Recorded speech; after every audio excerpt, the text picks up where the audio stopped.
जिन लोगों के जहन बहुत ज्यादा कमजोर हो चुके हैं, जहन काम नहीं कर रहा, अब मैं आपको एक ऐसा वजीफा बताता हूँ, अल्लाह का शुक्र है जिन लोगों ने वो वजीफा किया है ना, उनके जहन बहुत तेज हो गए हैं। चाहे वो बच्चे हैं, नौजवान हैं, बूढ़े हैं, बहुत सारे बच्चे भी इस तरह होते हैं, स्कूल पढ़ते हैं, मदरसा पढ़ते हैं, उनके लिए मैं आपको एक ऐसा वजीफा बताता हूँ ना, इंशाल्लाह सिर्फ आप 2 हफ्ते तक ये वजीफा कर लेना, आपका जहन इतना तेज हो जाएगा मैं आपको बता नहीं सकता।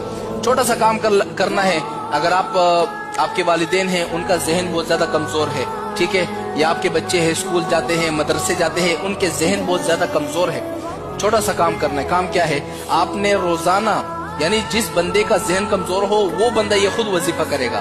क्या करना है, 113 मरतबा आपने पढ़ना है बिस्मिल्लाहिर्रहमानिर्रहीम, 113 मरतबा पानी पर दम करना है, खुद पानी पी लेना है। इंशाल्लाह 2 हफ्तों के अंदर, यानी 15 दिनों के अंदर फिर आप अपना जहन चेक करें कि आपका जहन तेज हुआ है कि नहीं।